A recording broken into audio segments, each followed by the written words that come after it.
boleiros de plantão, meu nome é Rayane, eu sou advogada, pós-graduando em Direito Processual Penal e estou aqui hoje para fazer esse estudo sobre agravo em execução com vocês. É a minha aposta para essa segunda fase em penal. Caiu em 2015, caiu em 2017, a última vez que caiu foi em 2019, então tá aí pedindo para cair na OAB. Então é o nosso estudo de hoje de extrema importância, mas fica o meu convite para vocês assistirem aos vídeos dos meus colegas sobre as outras peças, porque, aliás, ninguém adivinha FGV, é importante estar preparado para qualquer peça que possa vir.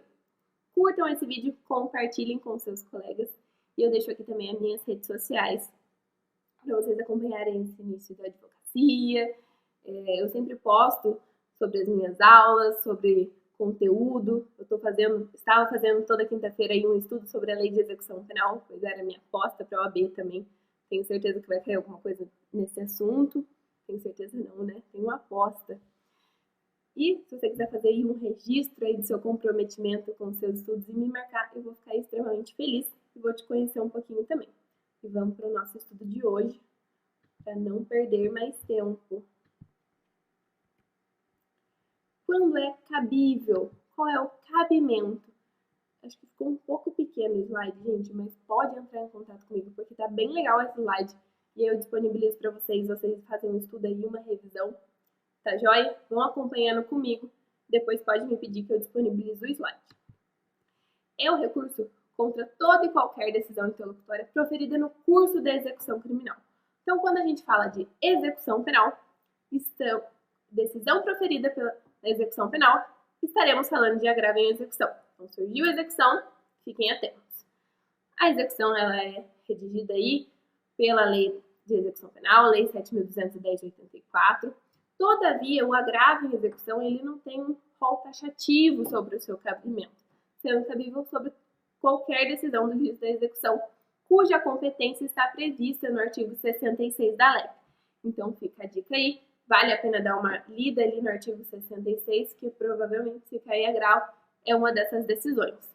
Rayane, me dá uns exemplos? Claro. Decisão que denegue progressão de regime, que não conceda benefícios como livramento condicional, saídas temporárias, não unifique penas. Então, todos aqueles institutos da execução podem ser, em uma decisão prejudicial ao indivíduo, combatidas com agravo em execução. Então vamos lá. Como identificar que a minha peça é agravo em execução? Decisão pelo juiz da vara de execução. O último ato ali foi uma decisão pelo juiz da vara de execução. Estaremos diante da peça agravo em execução. A base legal, artigo 197 da LEP, das decisões proferidas pelo juiz, caberá agravo, recurso de agravo sem efeito suspensivo.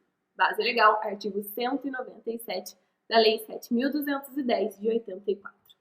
E como é o julgamento desse agravo? Então, na Lei de Execução Penal não há uma previsão expressa sobre o rito a ser seguido no agravo em execução. Foi então adotado o entendimento pela jurisprudência que deveria o agravo em execução seguir o mesmo rito do recurso em sentido estrito, do rese, que é outra aposta grande para essa prova. Então, terminando esse vídeo, você vai lá assistir o vídeo de rese para também fazer essa revisão sobre esse recurso que pode cair na sua prova e já ver o julgamento do agravo em execução. No que se refere a prazo, ao juízo de retratação e ao processamento, será o mesmo. Esse entendimento foi consagrado na súmula 700 do STF, qual diz: é de 5 dias o prazo para a interposição de agravo contra a decisão do juiz da execução penal. E aí, o agravo, ele é uma peça bipartida. Você vai virar para mim e falar: Rayane, eu vou ter que fazer 2 peças na minha OAB? Gente, quanto mais coisa tiver para fazer, para colocar, é mais chance de você pontuar. Então, essa peça de interposição, ela é super pequenininha, vai ser uma folha ali, nem isso, e você vai ver quantos pontos você vai fazer. Então, primeiro a peça de interposição e as razões de agravo em execução. Essa peça de interposição, ela vai ser dirigida ao juiz que proferiu a decisão, o juiz da vara de execução, para que eles possam rever a decisão através do juízo de retratação. Que vocês viram, ou verão ainda, No RESE, tem também o juízo de retratação, que vai ser aplicado o mesmo artigo aqui por analogia. Então, não esqueçam desse juízo de retratação, gente, que ele pode valer até 0,3 na sua prova. É muito ponto para uma segunda fase. Então, o que precisa ter nessa peça de interposição? Endereçamento ao juiz da vara de execução penal, o nome, capacidade postulatória, ele por ser o advogado, por ser o procurador, infraassinado, o fundamento legal, artigo 197 da Lei 7.210 de 84, e o nome da peça. Porque aqui, quando você colocar lá agravo em execução, você vai mandar, você vai obrigar o seu corretor a corrigir sua prova. Porque você vai falar para ele, eu sei o que eu estou fazendo aqui. Eu sei a peça que eu estou fazendo. Você acertou a peça, seu corretor tem que corrigir sua prova. Então, essa parte é importante. E a frase final, pelos fatos e fundamentos jurídicos a seguir expostos, juízo de retratação importante, artigo 589 do Código de Processo Penal, utilizado por analogia. E a parte final, nesses termos, requer o processamento do presente recurso, pede deferimento, data, advogado OAB. Raiane, por que você está anotando dessa forma? Para vocês organizarem as ideias na cabeça do que precisa ter em cada peça. E se chegar lá na hora for o agravo, vocês vão fazendo um checklist mental ali, para ver se tem tudo, se está tudo ali. Então, é importante fazer essa anotação do que precisa ter em cada peça. As razões de agravo vão ser endereçadas ao Tribunal de Justiça competente. Falando em justiça comum, que é o que normalmente cai na OAB, endereçamento ao Tribunal de Justiça. Ou se falando em Justiça Federal, deu a louca na FGV, veio Justiça Federal, Tribunal Regional Federal, tranquilo. Importante é saber que as razões serão direcionadas ao tribunal. O que precisa ter nessas razões? Endereçamento, Tribunal de Justiça, a identificação, aí vocês podem utilizar a terminologia agravante, agravado ou recorrente, recorrido. Eu gosto de agravante agravado, esse é o critério de vocês. Número do processo, saudação. Se for ali na Justiça Estadual, egrégio Tribunal de Justiça, eu utilizei essa na minha prova, adoro, fica aí também outra dica. Ou eméritos julgadores, colenda câmera.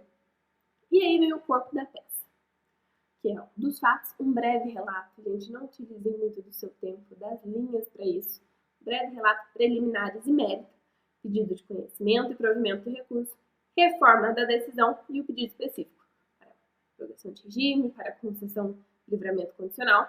Parte final, termos em que pede deferimento, local da OAB. Como eu disse, isso aqui é só para vocês organizarem as ideias e fazer um checklist para ver se tem tudo ali na peça de vocês. Nós vamos estruturar juntos daqui a pouquinho a peça. Qual é o prazo? Muito importante, porque o prazo de interposição é de 5 dias e o prazo para as razões são de 2. Não tem como você ir lá no dia, no domingo, fazer sua peça de interposição e voltar 2 dias depois para apresentar as razões. Não tem como, a FGV não vai deixar, ninguém vai deixar. Então, o prazo é de 5 dias para interpor, já com as razões inclusas, é assim que a FGV cobra. Beleza? Os efeitos. A interposição do recurso obriga o juiz que prolatou a decisão recorrida a reapreciar. Aí que acontece o juízo de retratação, lá do artigo 589, que a gente já conversou. Se o juiz manter a decisão, determinará a remessa dos autos à instância superior. Se ele realmente for modificar, o recorrido deverá ser intimado. Gente, esses slides todos podem contar comigo, manda uma mensagem que eu disponibilizo para vocês. Vamos estruturar, que eu acho que é aqui que está o importante. Gente, outra dica que eu queria dar para vocês, eu sei que agora nesse tempo final aqui é curto, primeira até segunda fase, o tempo voa. Façam a estrutura sem tese jurídica defensiva, sem análise de caso, só a estrutura. Só isso aqui que a gente está fazendo agora. Porque isso aqui faz vocês fixarem a estrutura. Então, pega um caderno e copia só a estrutura mesmo. Vamos lá para a estrutura da peça de interposição. Excelentíssimo senhor doutor, juiz de direito da vara de execução penal da comarca D. Não inventem dados. Tá? Excelentíssimo senhor doutor, juiz de direito da primeira, segunda. Se eles colocarem no caso, se não, 3 pontinhos. Processo número, fulano de tal. Gente, vocês não conseguem enxergar, mas de qualquer forma eu estou aberta para vocês pegarem esses slides. Fulano de tal, vírgula, já qualificado nos autos por ser o procurador infracinado com procuração anexa, vem respeitosamente à presença de Vossa Excelência, inconformado com decisão de folhas, interpor presente agravo em execução. Aqui, pediu para parar, parou, o seu corretor vai ter que corrigir sua prova. Com base no artigo 197 da Lei 7.210 de 84. Primeiro parágrafo, sentido. Segundo parágrafo, nesse sentido, requer que seja recebido, aqui ó, muito importante a palavra, recebido o recurso e procedido o juízo de retratação. Aqui você vai estar fazendo ponto, então anota isso aí, que precisa ter na sua peça de interposição. Requer que seja recebido o recurso e procedido o juízo de retratação, nos termos do artigo 589 do Código de Processo Penal. Se mantida a decisão, requer que seja encaminhado o presente recurso, já com as razões inclusas, ao Tribunal de Justiça do Estado. Você vai colocar lá São Paulo, Rio de Janeiro, conforme o seu enunciado, para o devido processamento. Nesses termos, pede deferimento, local, data, advogado OAB. Sua peça de interposição está pronta. Vamos para as razões. Como vai ser feita essas razões? Egrégio Tribunal de Justiça do Estado, ou Egrégio Tribunal Regional Federal. Agravante, fulano de tal, nome do indivíduo da peça. Agravado, Ministério Público. Processo número, razões de agravo em execução. Egrégio Tribunal de Justiça, colenda Câmara, saudação. Dos fatos, breve relato dos direitos. As hipóteses podem estar previstas ali no artigo 66 da LEP, fica novamente a dica de leitura. Aí, no direito, você vai colocar todas as suas teses jurídicas defensivas do pedido. Como vai ser feito o pedido? Ante o exposto, requer que seja conhecido, precisa ter essas palavrinhas mágicas, gente, anota.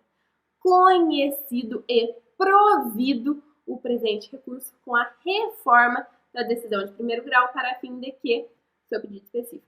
Então, são 3 palavrinhas mágicas: conhecido, provido, reforma da decisão de primeiro grau. Não esqueçam disso. Nesses termos, pede deferimento, local, data, advogado OAB. Chique essa estruturação? Gente, isso é muito importante. Façam essa estruturação. Vocês vão ver como vai ajudar vocês nessa segunda fase. E vamos fazer uma análise do último agravo que caiu. Foi no exame 29, em 2019. A gente vai ler o caso e achar as teses jurídicas defensivas. E aí depois vocês estruturem conforme a estrutura que a gente acabou de fazer e coloquem as teses. Fica aí como revisão e uma tarefa de casa para a segunda fase. Vamos lá. Guilherme foi condenado definitivamente pela prática do crime de lesão corporal seguida de morte, sendo-lhe aplicada a pena de 6 anos de reclusão a ser cumprida em regime inicial fechado, em razão das circunstâncias do fato. Após cumprir 1 ano da pena aplicada, Guilherme foi beneficiado com a progressão para o regime semiaberto, na unidade penitenciária. O apenado trabalhava internamente em busca da remissão. Durante o cumprimento da pena, esse regime veio a ser encontrado. Nesse regime, veio a ser encontrado escondido em seu colchão um aparelho de telefone celular. O diretor do estabelecimento penitenciário, ao tomar conhecimento do fato, por meio dos agentes penitenciários, de imediato reconheceu na ficha do preso a prática de falta grave. Vocês não estão vendo alguma coisa de errado aí? Apenas afirmando que a conduta narrada pelos agentes e teria sido praticada por Guilherme, se adequava ao artigo 50, inciso 7º da Lei de Execução Penal. O artigo 50, ele traz todas as hipóteses de falta grave, tá? O reconhecimento da falta grave pelo diretor foi comunicado ao Ministério Público, que apresentou promoção ao juiz da vara de execução. Então, aqui fica notório que nós estamos na execução penal. De São Paulo. Juízo este competente requerendo a perda de benefícios da execução por parte do apenado. O juiz competente, analisando o requerimento do Ministério Público, decidiu que, olha quem está decidindo, o juiz competente, juiz da execução penal de São Paulo, decidiu que, considerando a falta grave reconhecida pelo diretor da unidade, impõe-se a regressão do regime de cumprimento de pena para o fechado, a perda da totalidade dos dias remidos, reinício da contagem de prazo para o livramento condicional, reinício da contagem do prazo do indulto, ao ser intimado do teor da decisão em 9 de julho de 2019, terça-feira. Guilherme entra em contato de imediato com você, na condição de advogado, esclarecendo que nunca for ouvido sobre a aplicação de falta grave, apenas tendo conhecimento de que a Defensoria se manifestou no processo de execução após o requerimento do Ministério Público. Considerando apenas as informações narradas na condição de advogado de Guilherme, redija a peça jurídica cabível, diferente de habeas corpus e de embargos de declaração, apresentando todas as teses jurídicas pertinentes. A peça deverá ser datada no último dia do prazo para interposição, considerando que, em todos os locais do país, de segunda a sexta-feira, são dias úteis. Pessoal, fica muito claro aqui que nós estamos na execução penal, que foi uma decisão dada pelo juiz da vara da execução penal, certo? Qual o recurso cabível? Qual a peça jurídica cabível? Agravo em execução. Tá joia? Até aí tá claro para vocês? E aí nós vamos discutir a peça. Se você voltar aqui, tem tudo que o juiz competente decidiu. Considerando a falta grave reconhecida pelo diretor da unidade, impõe-se regressão do regime, perda da totalidade dos dias remidos, reinício da contagem do prazo de livramento condicional, reinício da contagem do prazo do indulto e o dia da intimação, pois ele pede que essa peça seja datada no último dia do prazo, que são de 5 dias da interposição, como a gente viu. Agora, vamos fazer uma análise dessas teses jurídicas, porque elas podem se repetir e podem estar na sua prova.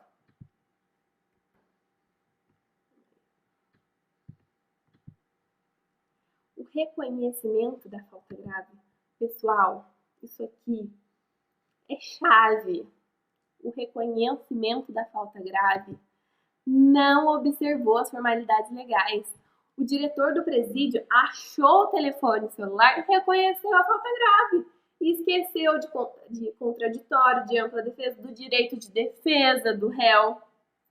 Nos termos do artigo 50, realmente, como mencionado pelo diretor do estabelecimento penitenciário, a conduta de esconder celular configura a falta grave. Está lá no artigo 50. Todavia, é necessário assegurar o direito ao contraditório e à ampla defesa. E, nesse sentido, a jurisprudência pacificou que é necessário um procedimento administrativo disciplinar. É necessário um processo ali para que esse indivíduo tenha defesa. E a súmula 533 do Superior Tribunal de Justiça, ela fala isso, sobre o acompanhamento da defesa técnica para o reconhecimento da falta grave.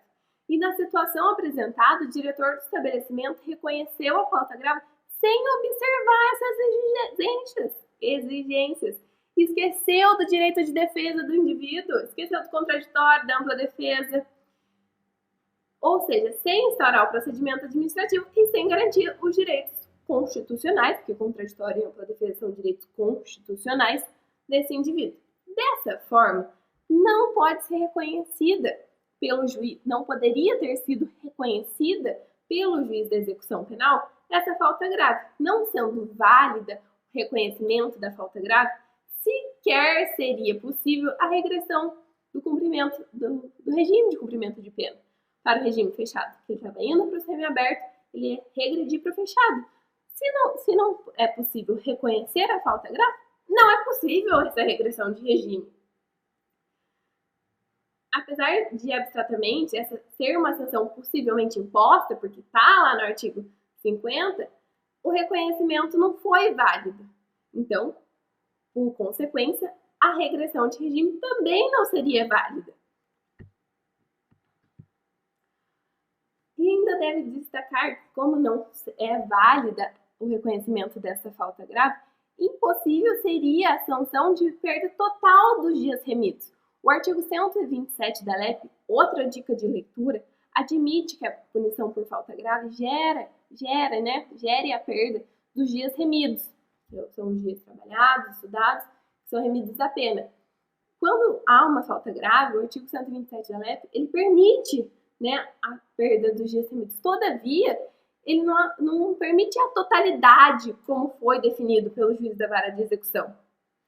Tem um limite de perda de até 1/3, sendo incorreta a decisão do juiz da vara de execução penal, que determina a perda de todos os dias remidos.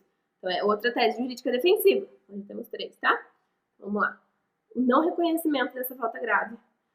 Não sendo reconhecida essa falta grave, não pode a regressão de regime. E ainda que houvesse a falta grave, né, não pode haver a perda de todos os dias remidos, pois o artigo 197 da LEP ele estabelece um limite de perda de 1/3. Da mesma forma, incorreta a decisão que determinou o reinício da contagem de prazo para fins de livramento condicional e indulto.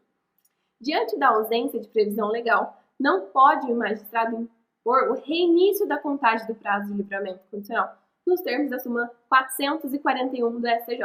Gente, anota a súmula, porque é importante. Tem entendimento jurisprudencial consolidado, é importante.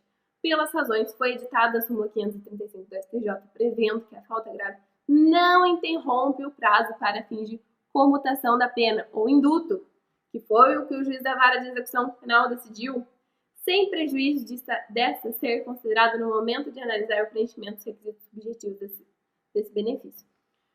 Ou seja, a falta grave, ela pode prejudicar o requisito subjetivo, bom comportamento carcerário. Mas no caso de indulto ou comutação da pena, não há prejuízo do requisito material de tempo, como foi decidido pelo juiz da vara de execução penal. Assim, no mérito, deveria o examinado apresentar o pedido de conhecimento e provimento do recurso, afastando o reconhecimento da falta grave e afastando as suas consequências. Ou seja, lá no final, qual é o seu pedido específico? Afasta-se o reconhecimento da falta grave e todas as suas consequências. Qual foi o principal problema aqui? Teve uma falta grave que gerou diversas consequências prejudiciais a esse indivíduo, mas essa falta grave não poderia ser reconhecida. Assim, já que a intimação ocorreu no dia 9, né? Vou voltar aqui. 9 de julho de 2019, terça-feira, o prazo iniciou no dia seguinte, 10 de julho, quarta-feira, dia útil. O prazo final seria no dia 15 de julho, que daria num domingo, né? Quarta, quinta, sexta, sábado, domingo. Domingo não pode ser. Então, se encerra no dia 15 de julho, que é a segunda-feira, próximo dia útil. E agora, gente, eu espero que tenha ficado claro, tá? É muito importante refazer peça antiga. Então, tá aí todas as teses jurídicas defensivas. A última peça que caiu, agravo. E agora eu fiz para vocês um mapa mental aí muito legal para revisão. Olha como ficou legal para você fazer essa última revisão, essa lida antes da prova. Eu não sei se vai ficar muito claro no vídeo, mas tô aberta para vocês. Vou tentar deixar o arquivo aqui do slide embaixo, mas também, se não conseguir, me mandem mensagem no meu Instagram, que eu vou disponibilizar o slide. Agravo em execução, como identificar conteúdo, o prazo, o rito, o juízo de retratação, a base legal. Tá muito legal. Deixa eu consigo aumentar.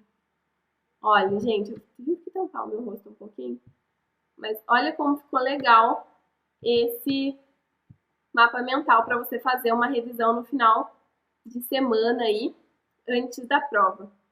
Acho que realmente ficou muito pequeno aqui. Mas vocês têm minha rede social, vou voltar lá, ó, minha rede social tá aqui, entre em contato comigo que eu vou mandar esse slide para você, para te ajudar nesse estudo. Vocês podem contar comigo, agradeço imensamente, queria mesmo que essa aula ficasse um pouco mais curta, porque a prova tá chegando, não dá para perder muito tempo. Eu quero muito que vocês venham falar comigo para conseguir esse slide, porque eu tenho certeza que vai ajudar vocês. Desejo uma excelente prova. Vão com calma, respirem, vai dar tudo certo e seremos futuros colegas de profissão. Espero ter lhes ajudado. Até a próxima. Um grande abraço.